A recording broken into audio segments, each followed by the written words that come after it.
ยุงมีหยังเนี่ยเขาก็ต้องได้ร่วมด้วยช่วยกันอันนี้อู้ถึงทางเมืองน่านเนาะเวียงปะเป้าก็เปิ้นก็เคยประสบมาก็หลายหน่วยงานก็ได้ไปเวียงปะเป้านี่เปิ้นได้อานิสงส์หลายอย่างน้ำท่วมก็ครูบาอาจารย์พระเจ้าประสงค์ออกมาทำกับข้าวที่วัดก็เอาไปแจกให้ศรัทธาก็เป็นข่าวโด่งดังไปแล้วก็ทำให้การทำงานนั่นดีขึ้นมาทางโรงพยาบาลเพิ่นก็ได้รับอานิสงส์เพราะว่านักข่าวสื่อสารมวลชนอะไรอย่างก็เข้าพื้นที่นักเพิ่นก็ได้เผื่อไปถึงโรงพยาบาลปุ่นก็ขอบคุณเนาะแทนคนถึงอำเภอเวียงปะเป้าอินเทอร์เน็ตนี่บ่ใช่บ่ให้บ่ดีเนาะญาติโยมเนาะขนาดเปิ้นว่าขอคน20 บาทเนอะ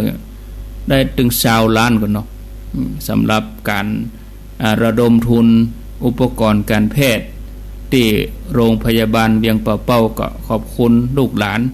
ในอำเภอเวียงปะเป้าที่ทำงานหันความสำคัญโดยคนเฒ่าคนแก่บางทีญาติโยมท่านสาธุชนเพิ่นก็จะได้อนุโมทนาได้บุญเนาะญาติโยมได้บุญด้วยกันเอามาปะกันแล้วต่อไปก็จะได้อู้ธรรมะให้กับศรัทธาญาติโยมบุญเป็นเครื่องสนับสนุนในการเดินทางไกลในสังสารวัฏเพื่อที่เราจะได้ไปถึงจุดหมายปลายทางนั่นก็คือการได้ทำพระนิพพานให้แจ้งบุญต่ออันเป็นเครื่องรอเลี้ยงทำให้เราได้สร้างบารมีได้สร้างความดีสะดวกสบายบุญกุศลเป็นเรื่องสำคัญที่สุดที่เราจะต้องสั่งสมสุโขปุญญัสสะอุจจโญบุญเป็นเปื้อนแต้ในการเดินทางไปสู่สัมปรายภพเมื่อเราได้เกิดมาเป็นมนุษย์มีโอกาสในการที่จะสั่งสมบุญสร้างความดีก็บ่ดีปล่อยให้โอกาสนี้ผ่านไปอย่างน่าเสียดายเพราะบุญต่ออันเป็นที่พึ่งของเฮาถึงโลกนี้โลกหน้าบุญจะสนับสนุนให้เฮาได้ถึงจุดหมายปลายทางไปถึงที่สุดแห่งธรรมญาติโยมท่านทั้งหลายเมื่อชั่วโมงแรกตะกี้ได้อู้ถึงเรื่องของความเคารพนะพระองค์ก็ได้ชี้แจงให้กับภิกษุทั้งหลายท่านญาติโยมก็คงจะได้ฟังในชั่วโมงแรกชั่วโมงนี้ก็มาต่อเรื่องความเคารพก็คือการตระหนักถึงคุณงามความดีของคนอื่นของผู้ที่เฮาควรเคารพแล้วก็หาโอกาสแสดงความเคารพนอบน้อมต่อผู้ที่ควรเคารพด้วยความจริงใจแล้วก็ทำด้วยจิตใจที่เลื่อมใสศรัทธาบ่ว่าตั้งกายตั้งวาจาตั้งใจจนเป็นปกติทั้งต่อหน้าและรับหลังทำจนคุ้นเคยทำจนเคยชินเป็นปกติความเคารพเป็นที่มาแห่งปัญญาเป็นบุญกุศลที่จะส่งผลให้เราได้เกิดในตระกูลสูงแล้วก็ได้เข้าถึงธรรมะยกระดับใจของเราให้สูงขึ้นไปความเคารพเป็นบุญโดยญาติโยมเป็นที่มาแห่งปัญญาเพราะภาษาพระที่เปิ้นแจ้งว่าสัพปุริสูปสังเสนะคือการได้เข้าหาสัตบุรุษคบหาสัตบุรุษคำว่าสัตบุรุษนี่ก็หมายถึงเอาครูบาอาจารย์ของเฮาธรรมัสวนะคือว่าตั้งใจฟังธรรมคำสอนของเปิ้นด้วยความเคารพโยนิโสมนสิการก็เพื่อจะเอาฟังแล้วก็เอาไปพิจารณาไตร่ตรองสุดท้ายก็ธรรมานุธรรมปฏิเมื่อได้พิจารณาไตร่ตรองแล้วก็เอามาปฏิบัติตามคำสอนของท่านทำตามที่เปิ้นได้แนะนำชี้แจงถ้าอย่างนี้แล้วชีวิตของเฮาก็จะบ่ผิดพลาดมีแต่ความเจริญรุ่งเรืองสรุปง่ายๆก็คือ ต้องเข้าหาครูบาอาจารย์ฟังกรรมครูบาอาจารย์ไตรตรองพิจารณาแล้วก็ทำตามเนี่ยมีตัวอย่างเ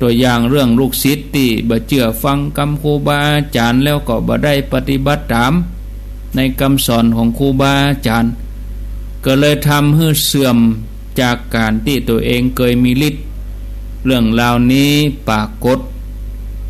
กฏในสมัยพุทธกาลเหมือนกันมีพระอรหันต์รูปหนึ่งพระอรหันต์รูปนี้มีความประสงค์จะไปไหว้เจดีย์แล้วก็ต้นโพก็เลยจวนสามเณรไปตุยแต่สามเณรก็กราบเรียนพระอรหันต์ว่านิมนต์ท่านอาจารย์ไปก่อนสามเณรจะตุยไปเมื่อลุนพระเถระก็ไปก่อนแล้วก็ไปยืนไหว้เจดีย์ด้วยความเคารพในรัตนตรัยเจริญพุทธานุสติมีพระพุทธเจ้าเป็นอารมณ์ฝ่ายสามเณรก็เหาะมาตั้งอากาศหันใส่พระเถระกำลังไหว้เจดีย์ด้วยมือเปล่าๆสามเณรก็เหาะไปที่ป่าหิมพานต์ไปเลือกเก็บดอกไม้ที่สมบูรณ์ด้วยสีด้วยกลิ่นเอามาถวายพระเถระบอกว่าดอกไม้ที่สามเณรเอามาเนี่ยมีน้อยล้ำไปสามเณรก็เลยใจอิทธิปฏิหารบอกว่าพระเถระจะเอาดอกไม้แม้เพียงกำมือเดียวปูจาที่ไหนดอกไม้นั้นก็บ่ได้มีพร่องบ่ได้ลดน้อยลงไปเลยเอาไปวางไว้ที่หั่นก็มีนักขึ้นมาทำให้ดอกไม้นั้นเต็มทั่วลานเจดีย์เป็นไปด้วยดอกไม้นานาชนิดมีกลิ่นหอมขจรกระจายไปพระเถระหันว่าโอ้สามเณรตนนี้มีฤทธิ์แต่เป็นฤทธิ์ของปุถุชนธรรมดาหากแสดงอิทธิปฏิหารพร่ำเพรื่อบ่ฮู้จักกาลเทศะต่อไปอนาคตก็จะบ่สามารถที่จะรักษาฤทธิ์หมู่นี้ไว้ได้พระเถระก็เลยแนะนำว่าเน้นบัดเดี๋ยวนี้เธอเนี่ยมีฤทธิ์อยู่มีฤทธิ์นักต่อไปในอนาคตเนี่ยเมื่อเธอใหญ่ขึ้นมาเป็นพระหนุ่มเธอจักเสื่อมจากฤทธิ์นี้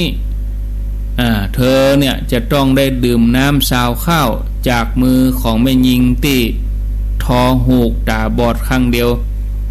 ขอให้เธออย่าได้ประมาทให้สำรวมอินทรีย์ไว้เนอะนะสามเณรนั่นก็ฟังกรรมของพระเถระผู้เป็นอาจารย์ก็หวั่นใจในกรรมของอุปชา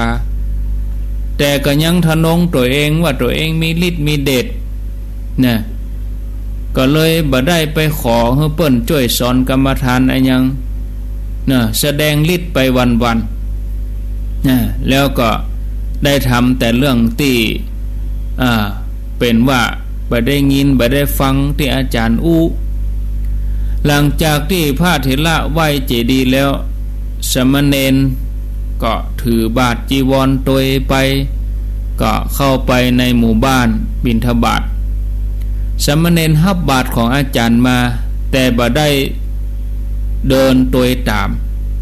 ต่อเมื่อพระเถระไปถึงประตูบ้านญาติโยมสามเณรก็เหาะมาเอาบาตรได้ตันเวลาแสดงฤทธิ์แม้พระเถระเปิ้นจะเป็นอรหันต์เปิ้นมีอภิญญาบรรลุวิชชา8มีฤทธานุภาพนักกว่าสามเณรแต่พระอรหันต์ท่านก็บ่เคยแสดงฤทธิ์ให้ไผหันเพราะท่านสำรวมท่านก็จี้ขุมทรัพย์บอกกล่าวแนะนำให้สามเณรบ่อยๆคือเปิ้นแนะนำไปตังดีเหมือนเปิ้นจี้ขุมทรัพย์แต่เณรนี่บ่ฟังนะพระเถระก็ว่าเธออย่าทำอย่างนั้นเลยอันนี้เป็นฤทธิ์ของปุถุชนนี่มันบ่แน่นอนนะเมื่อได้อารมณ์ที่เป็นปฏิปักษ์ฤทธิ์นั้นก็เสื่อมไปเมื่อเสื่อมจากสมาบัติก็บ่อยากจะอยู่ประพฤติพรหมจรรย์แถมสามเณรฟังแล้วก็ฟังหูซ้ายทะลุหูขวาเนาะแทนที่จะปฏิบัติตามก็แปลงหูทวนลมไปก็ยังหลงในฤทธิ์ตัวเองเพียงเล็กน้อย วันหนึ่งญาติโยมลูกสาวของช่างตอผ้าตอหูกออกจากบ้านไปเก็บดอกบัวไปตัวยห้องเพลงไปตัวยสามเณรก็เหาะไปใกล้บริเวณสระบัวหั่นพอดีได้ยินเสียงห้องเพลงของลูกสาวช่างตอผ้าตอหูกนี่เกิดติดใจในเสียงห้องเพลงของนางนี้เนื่องจากว่าสามเณรบ่ได้สำรวมอินทรีย์เนาะตาหูจมูกลิ้นกายใจส่งใจไปที่ลูกสาวของช่างทองหุกทำให้สามเณรเกิดจิตปฏิพัทธ์กำนัดเกิดขึ้นข่มกามราคะบ่ได้ตกอยู่ในอำนาจตัณหาเนาะศรัทธาญาติโยมทันใดนั้นฤทธิ์ของสามเณรก็เสื่อมไปบาอาจจะเหาะขึ้นได้กระโดดอย่างใดก็ได้เหมือนนกกลางปีกบ่ได้ปีกบ่ได้ก้อยล่วงลอยลงมาเหมือนปุยนุ่นเลยสู่พื้นดินสามเณรก็เอาบาตรไปให้อาจารย์แล้วก็ปิกมาที่เดิมยืนอยู่บริเวณขอบสระบัวก็มาพอแม่หญิงสาวนั้นด้วยความสิเนหาพระเถระหันเหตุการณ์ที่เกิดขึ้นกับสามเณรน้อยผู้ที่อยู่ในวัยขนองแล้วก็ได้เตือนครั้งแล้วครั้งเล่าแต่สามเณรก็บ่ยอมเชื่อฟังตั้นก็บ่ได้อู้อันยังฝ่ายแม่หญิงสาวนี่รู้ว่าสามเณรมีใจต่อเธอแต่เนื่องจากเป็นแม่หญิงที่มีหิริโอตปะมีความละอายมีความเก่งกลัวต่อบาปก็เลยบอกโทษของการอยู่ครองเรือนบอกว่าถ้ามาเป็นคฤหัสถ์มาเป็นคฤหัสถ์มาเป็นเจ้าบ้านเนี่ยมันทุกข์มันยากการครองเรือนนี่มันลำบากมันยากแต่สามเณรก็บ่เชื่อฟังก็จะซิกติ๊กซิกแล้วจะขอแต่งงานลูกสาวของช่างทองหูกก็เอาเรื่องราวถึงหมดไปบอกให้พ่อแม่ฝ่ายพ่อแม่ก็ห้ามปรามสามเณรว่าจะไปศึกมาเน้นเพราะว่ากิจของคฤหัสถ์นี่มันหนักมันทุกข์มันยากมันลำบากแต่เนนนี่บ่ฟังบ่เชื่อจะแต่งงานกับแม่หญิงนี่ติ๊กเนี่ยเพราะว่าถูกใจนะแม่หญิงลูกสาวช่างทองหูกเนี่ยถูกใจตัวเก่าเนี่ยจะแต่งงานอย่างเดียวนะทีนี้ช่างทองหูกหันว่าห้ามบ่ได้แล้วห้ามคนจะเกิดห้ามเนนศึกก็ห้ามบ่ได้ก็เลยบอกให้เนนไปลาสิกขาที่อาจารย์ที่วัดแล้วก็ฮือปาป่อปาแม่มาสู่ขอตามประเพณีสามเณรนี่ก็ทำตามทุกอย่างเข้าตามตรอกออกตามประตูเนาะทีนี้อยู่ด้วยกันเมินไปอยู่กันฉันสามีภรรยาบำเบินบานานจากที่เคยฮักกันมาหม้อแกงบัดดันดำเนาะเริ่มหันข้อบกพร่องของกันและกันห่างแม้นแล้วกันนี่ออกลายแต่ละนี่ก็ทะเลาะเบาแว้งกันทุกวันญาติโยมเคยเป็นเนนตื่นเวลานี้ก็ไม่ได้ตื่นละบางทีมันคนละอย่างเลยต่างคนต่างบ่ยอมกันวันหนึ่งขณะที่ฝ่ายอดีตสามเณรคือสามีนี่กำลังต่อโหกด้วยความเหน็ดเหนื่อยกำบาดดีบ่ว่าดีมากำกระสวยต่อผ้ามาย่ำกี่ย่ำหูกเนาะย่ำจงกรมเดินจงกรมสบายบ่ชอบมาชอบย่ำหูกทอผ้าก็ภรรยาก็เขต่อผ้าแหละก็อันก็จะไปมีเงินมาจุนเจือครอบครัวเนี่ยกลายเป็นขี้ข้าเขาไปเลย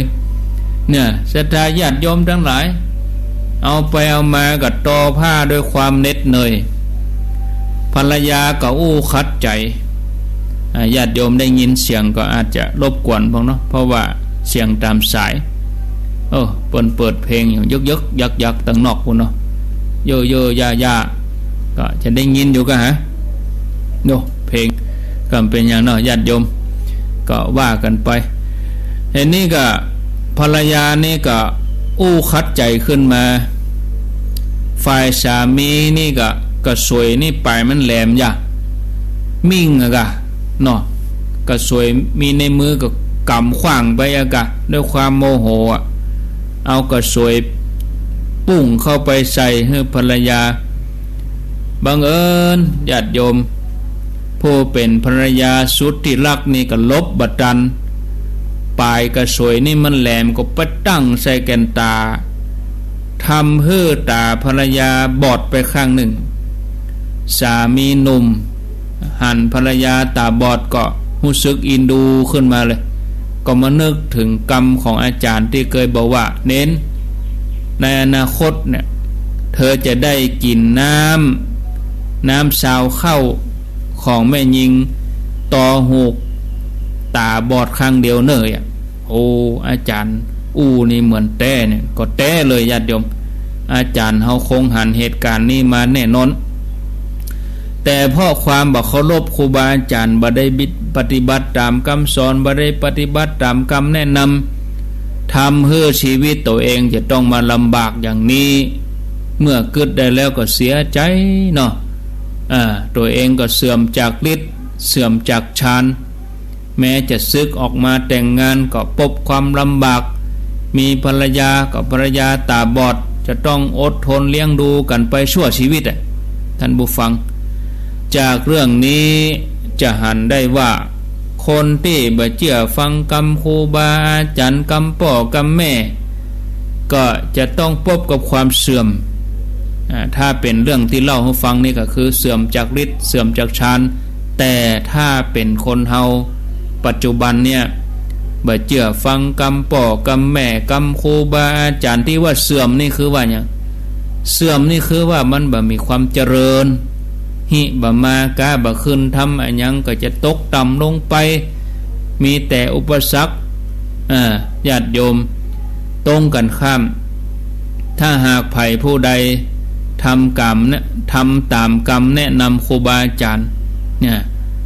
แล้วก็พิจารณาตามที่เปิ้นได้บอกได้กล่าวเหมือนเปิ้นจี้ขุมทรัพย์ฮื้อแล้วก็เอามาปรับปรุงแก้ไขด้วยความเคารพคนนั้นก็จะพบแต่ความเจริญรุ่งเรืองสิ่งที่ควรเคารพในโลกนี้มีอยู่นักมากมายญาติโยมท่านทั้งหลายตั้งแต่เคารพในพระพุทธพระเจ้าพระธรรมเจ้าพระสังฆเจ้าเคารพในการทำสมาธิภาวนาในไตรสิกขาในความประมาทในการปฏิสันฐานฉะนั้นทุกคนญาติโยมควรฝึกตนเองเพื่อเป็นผู้ที่มีความเคารพอยู่ในใจชีวิตเฮาจะได้บ่มีวันเสื่อมไปจากคุณงามความดีมีแต่จะเจริญรุ่งเรืองตึงตั้งโลกตั้งธรรมเนาะญาติโยมท่านทั้งหลายเนาะเอาละอาตมามาก็หันว่าเวลาพอสมควรก็จะได้เปลี่ยนแปลงเวลาสลับสับเปลี่ยนญาติโยมท่านสาธุชนได้จาโทรศัพท์มาวันนี้ปั่นเวลาให้นักน้อยเวลาประมาณครึ่งชั่วโมงเนาะได้ต่อใดนั่นก็โทรมาหากันเอาเบอร์โทรไปกับเบอร์นี้หลายท่านก็จำได้หมดแล้วนี้ฟังอยู่ก็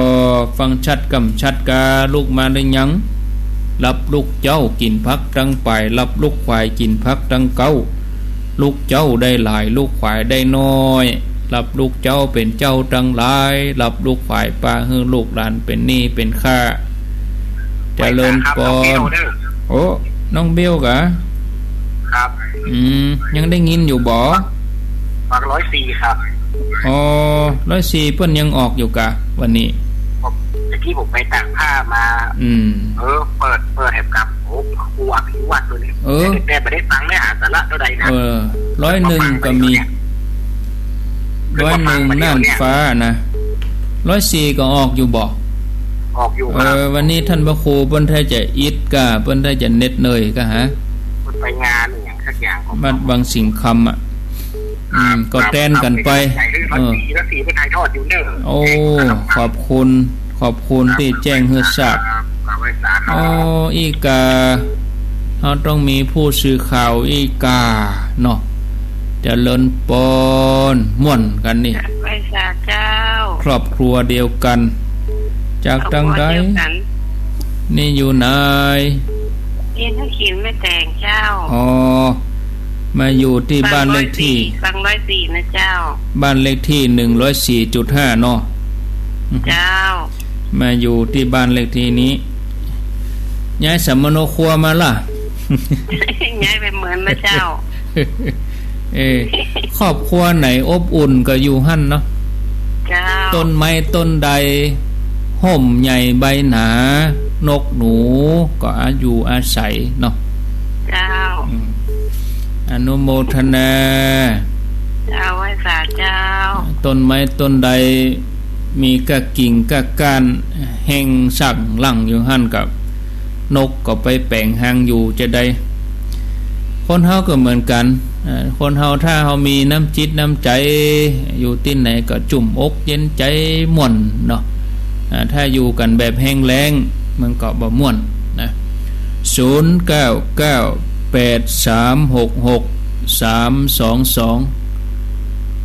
เดี๋ยวรับสายเจริญป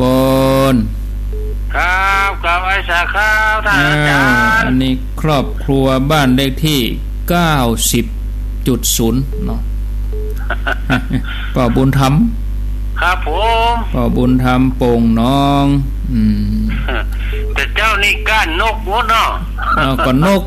กไปกินเม็ดมา ก้านมันน่ะเนาะ ขนาดว่าจ้างขาควบยังว่าบัดใจเด้อ ใจบ่ใหญ่แล้วนี่เนาะ ลิงเด็ดกินยอดก็บัดใจเตื้อ ใจเตื้อน กนี่ค่านี่ก็ไปอันทายเช่นก้านกะต้องยอมกะ ครับ ต้องยอมเนาะ ครับ ยินดี ครับกับไอ้ บุญ สา ธร ข้าร ม ว บ้านปงน้อง เจริญปน ไว้สาเจ้าท่านพระครู เรือนใส ต้นไม้ใหญ่ใบหนาเข้าไปอยู่เย็นชุยมันก็ต้องไปที่ต้นใหญ่นั่นแหละ ร่มใหญ่ใบหนา อยู่แล้วเย็นสบายอ่ะเนาะ ฟังชัดเจนดิ นกกินหน่อยมันตัวใหญ่กันเนาะ นกหนูอาศัยได้กินเม็ดกินหน่วยโอ้เฮาต้นไม้ใหญ่นกห้องเศร้าหม่อนน่ะ น่ากะ อย่างหมู่เฮาเนี่ยกะมาอยู่ในเครือข่ายใหญ่เนี่ยห้องเศร้าหม่อนแม่เจ้า ภาษาแต่ละภาษาสำเนียงเจียงไฮ้สำเนียงเมียงน่านสำเนียงพะเยาโอ้ได้ยินหมดตึงขืนตึงยองจริงไหมตึงไทยตัวผสมผสานกันไป ถ้าคืนอูไทยก็หมดเหรอโอ้เจ็บเอวบัถนัดตัวใดเอาใจเจ้าหมู่เอาใจเจ้าหมู่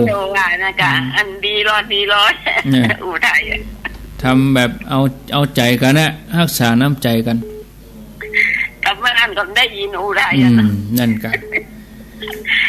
ก็ที่ดีนะเจ้าโมทนาเจริญปนเจ้าแค่ละมันก็การเจ้าจากดังใด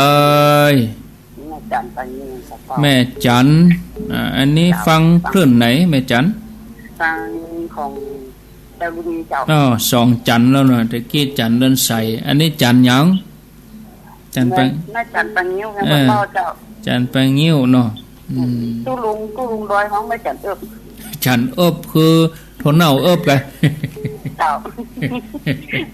ต้นตำรับหรอต้นตำรับโอ้ก็คืนก็ฟังตันโทรศัพท์ว่าเจ้าอันกะเสียหมวยรับไปเนี่ยตอนฟังสายเจ้าโมทนา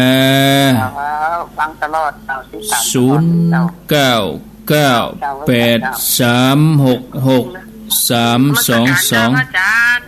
จากดังใดนี่สันซ้ายสักยอมเจ้าโอ้โหได้ยินอยู่เนาะวันนี้ยินได้ว่าอาจารย์มาออกมาเจ้าวันนี้มวยแต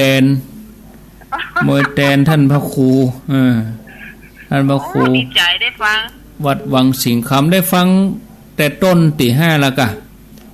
บ่ถึงเจ้ามาฟัง6 โมงนี่จ้ะพระอาจารย์ออกตั้งเมื่อตี 5แล้วเหรอโอ้ฟังกันไปวันนี้ลูกแล้วอ่ะวันนี้เป็นเหตุฉุกเฉินวันนี้นะก็ว่าเปิดมานี่เสียงพระอาจารย์ก็อย่าตอนใดถ้าตนได้ตนหนึ่งเปิ่มได้อยู่ก็แตนไปอาตมาถึงออกปกติอยู่แล้วหรอแม่แต่ตัวว่าไม่ได้ออกสักกรรมหรอกพระอาจารย์เนาะแต่ว่าเมื่อแรงนี่ไปในเวียงแต่ว่าเฮอตุลุงยองแตนไม่เจ้าก็ตุลุงยองแตนก็ตุลุงยองแตนก็ออกมาพอ4 โมงปลายล่ะเพราะได้ยินนะก็แต่ว่าเปิ้นถ่ายทอดอย่าแม่นแต่ว่าเปิ้นมีกิจกรรมแต่ว่าในธรรมสัญจรของคณะสงฆ์ตำบลสุเทพถ่ายทอดเตียนขวงครูบาได้ยินเสียงพระอาจารย์เปิ้นขวงครูบาหั่นหรอแต่ว่านะเจ้าวันที่12ก็ฟังเด้อฟังถ่ายทอดที่เมืองฝางเด้อ12อ่ะเจ้า12กันยา12กันยาเจ้าวันเสาร์ในพุ่นน่ะเจ้าเปิ้นก็ถ่ายทอดตั้งแต่เมื่อไงไปเลยก็อย่าเอานิมนต์ตุลุงเปิ้นเป็นนอนพุ่นกะเปิ้นเดินทางไปก็ถ้าไปนอนก็คงลำบากก็เอาไปด้วยกันเนี่ยเนาะตุลุงเอาไปด้วยกันจะออกวัดเจ้าน้อยออกวัดสักประมาณ 7 โมงวันที่12 0998366322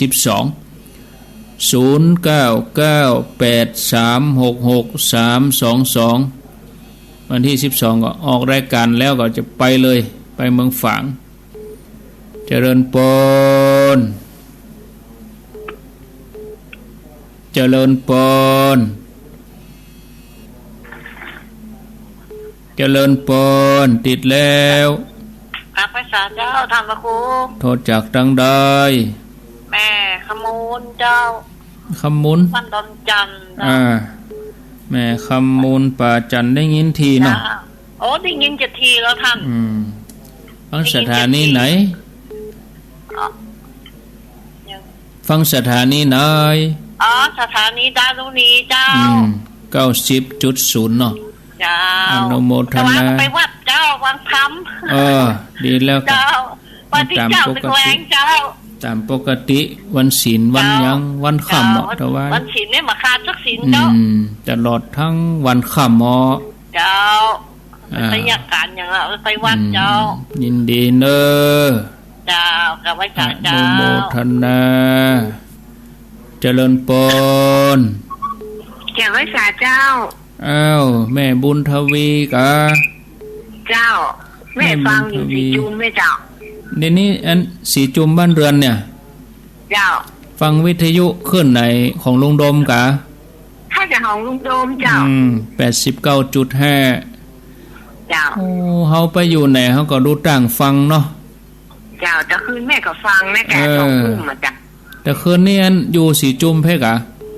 เจ้าแม่มาเอาหยังแม่นอนได้2-3 คืนละแม่มาเอาหยังแม่ก็พอดีลูกสาวเปิ้นจะการ100 วันหาเปิ้นจะทำบุญเจ้าหายยายเปิ้นกะโมทนาเนอ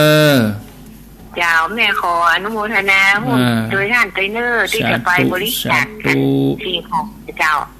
25 ตุลาเนาะวัดน้ำเพอพระก็ประชาสัมพันธ์ให้เปิ้นถ้าขึ้นต้นกลางเดือนกันยานี่เนาะเจริญปนไว้สาเจ้าจากตั้งใดจากอินทขินเจ้าอินทขินไหนคือนี่รุ่นตัวลูกพ่อครูรุ่นโอภาคกลางเนี่ยโอภาคกลางมันใครทันนัดอ่ะแม่ก็รุ่นตัวผัวมันผีทางมันใครทันนัดเท่าใดอ่ะเจ้าก็ดีแล้วเนาะเจ้าเอาใจเปิ้นเนาะเปิ้นพระหลายตนหลายตีเจียงตุงก็มีต่างประเทศก็มีพระคุณเจ้าเปิ้นช่วยกันเจ้าเกือบบัดตันเหมือนกันนะมาออกวัด2 ทุ่มเกินออกรายการติดธุระเนาะ เจ้าไม่จะโทรไปกับมันบอกว่างสักเดือนก็เลยมาโทรคนโทรก็แน่นหนาเหมือนกันลูกเจ้าแน่นหนาเจ้าได้ยินทีกันนี่ทางบ้านปุ่นอ่ะเจ้าได้ยินทีเจ้าแม่แตงเนาะเจ้าแม่ทองคำอนุโมทนาไว้สาเจ้าอยู่ดีมีสุขสาธุ0998366322โอ้คนฟังก็แน่นหนาเนาะอนุโมทนา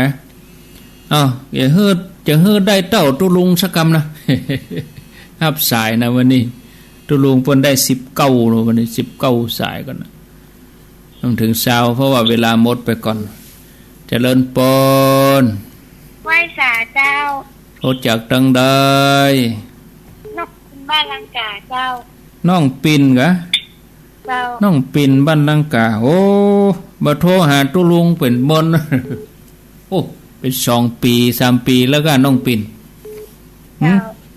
น้องปิ่นอยู่จันอย่างละลูกฮะม.3เจ้าโอ้ปม.3ล่ะโอ้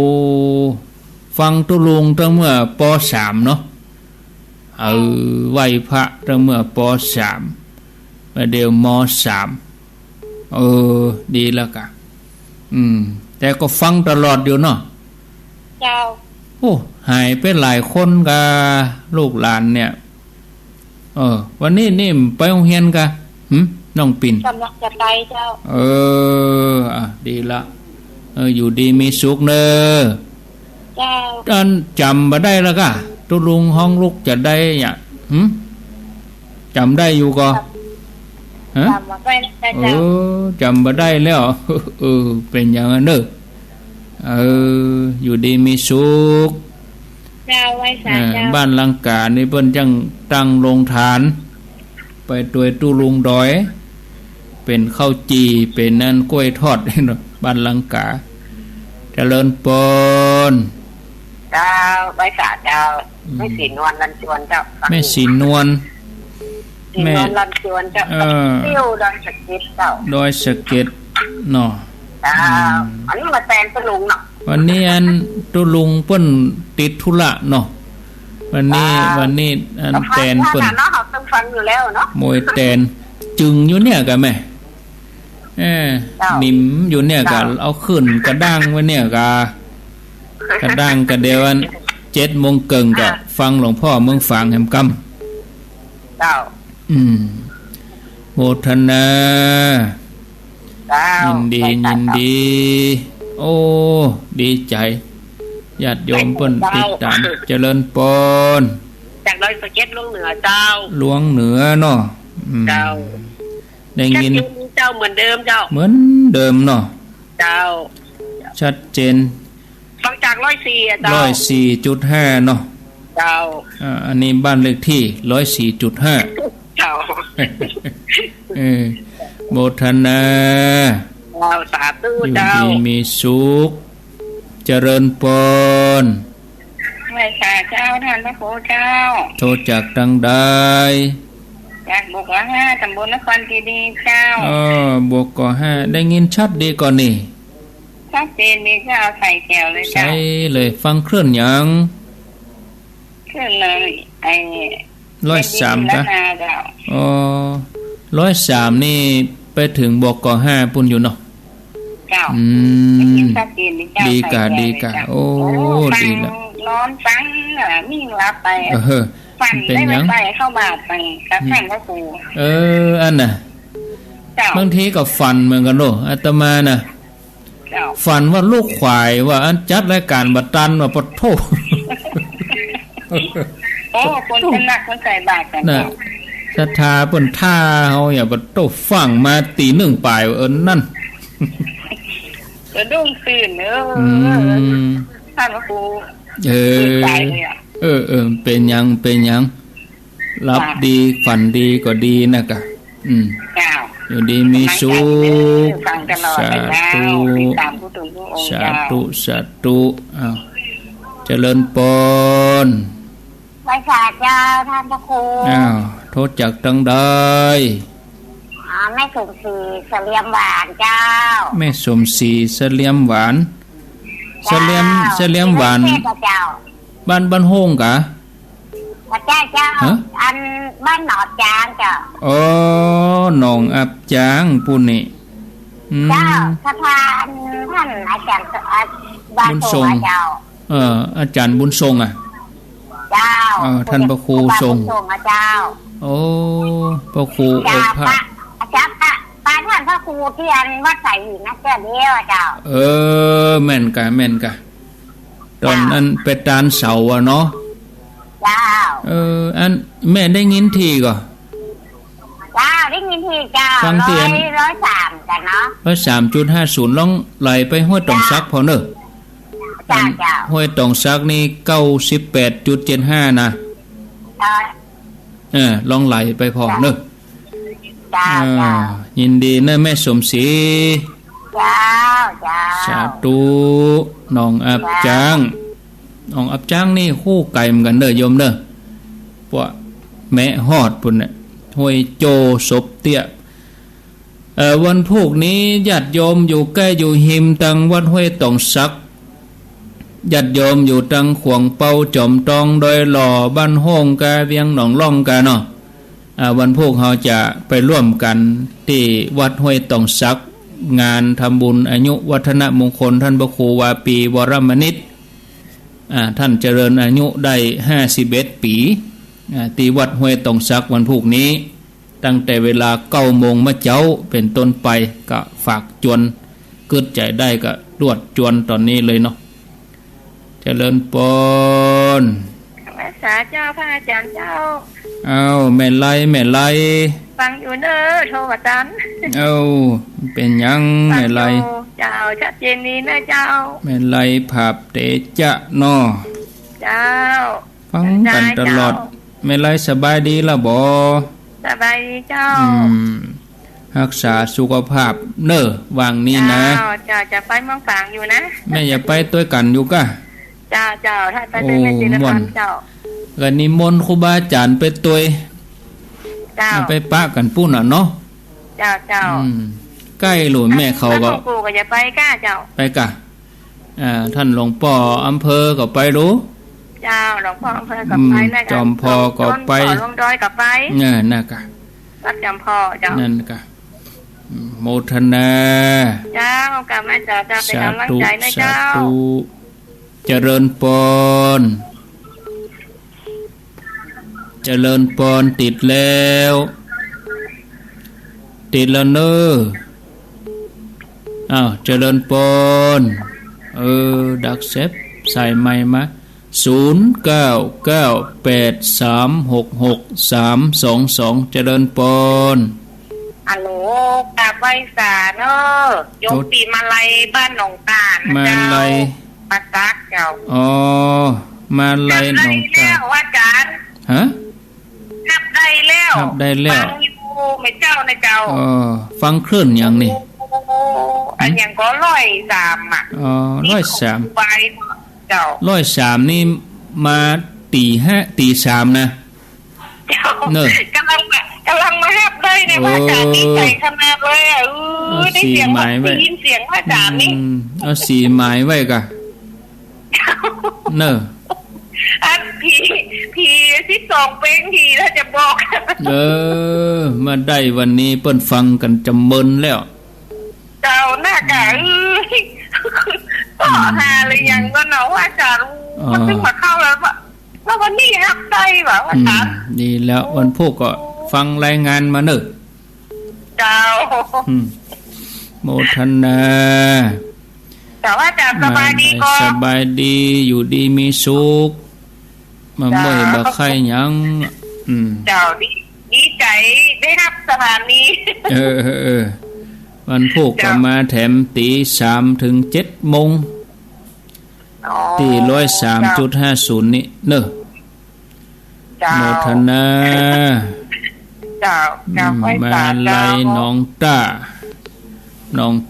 องน้ำแล้วปูนอันนี้ไก่เหมือนกันนะลายตัวเมืองไปบุญเจริญปนนมัสการเจ้าท่านพระครูโทษจากตังใด จากเมืองที่หลวงเจ้าโอ้วันนี้อย่างมาล่ามาลูนเนาะแม่ครูเนาะแม่ครูละวันสะดุ้งตื่นไปเดียวเนี่ยเจ้าเป็นยังเน็ดเนยก็พักผ่อนนักๆเจ้าฟังชัดเจนดีเนาะชัดเจนดีเจ้า104กะแม่104.5เจ้าโมทนาสาธุเจริญปนเจ้ากราบไหว้สาเจ้าท่านพระครูเจ้าโทษจากดังใดแม่ลิก็โทษนะเจ้าแม่ลิเจ้าหวยโถกบันโฮงเจ้าฟันถึงวันนะเจ้าชัดเจนดีนะเจ้าเคลื่อนยังได้โทรบ่ได้แต่เจ้าจะโทรเบิ่งกับบ่ตามอาจารย์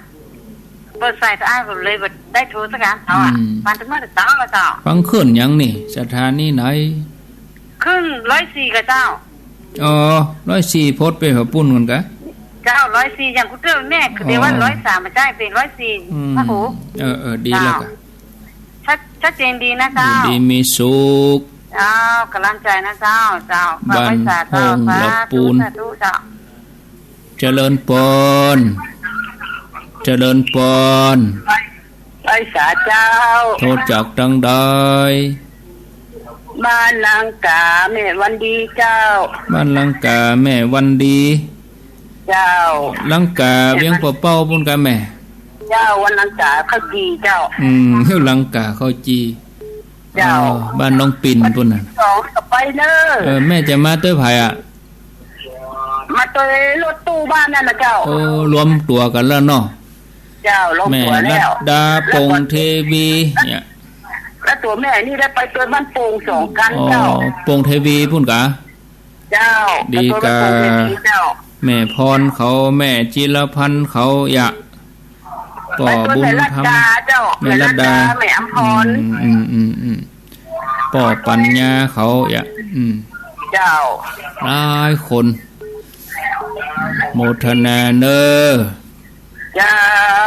ฟังทุกวันนะเจ้าเนอบุคืนกูวันเจ้ายินดีนักเนอสายต่อไปเจริญปนท่านพระครูครับโทษจากดังใดจากพ่อพานห้วยสายคนพิการเนี่ยครับห้วยยาใสเมืองลีท่านบนท่านพระครูลูกกับคนเดียวก็ขบาดได้ง่ายขบาดได้เอวก็ขบาดได้ลำบากแล้วท่านพระครูครับเล่นอยู่ด้วยไผ่ฮะน่ะม่วนใจดีฟังถึงว่านะครับคือกำลังใจเนอะครับแล้วเรื่องนั้นอาหารการกินนี่ยังใดมีคนเอาฮื้อก็กับเข้ากับป่าห้องกันนะครับเอาป่ากับปอมมาห้องอยู่เหมือนกันครับกับเข้ากับป่าเนี่ยไผ่ทำเฮื้อไผ่ทำอาหารเฮื้ออันนี้ทุกเที่ยกับเมียเนี่ยลูกคนลูกมาอยู่ตัวนึ่งข้าวครับคือกำลังใจเนอะเอาธรรมะให้มันอยู่ดีสบายเด้ออยู่ดีสบายฟังปลอดภัยผมคืนผมกับฟังเหมือนกันนะครับเป็นมาได้กี่ปีแล้วบอกได้15 ปีแล้วครับ15 ปีแล้วแต่ก่อนนี้ยังได้ไปได้ครับจังครับได้เรื่องไม่บกบินบกได้ลกแก้ลกอย่างช่วยได้ไปนะครับม่วนนะครับโอ้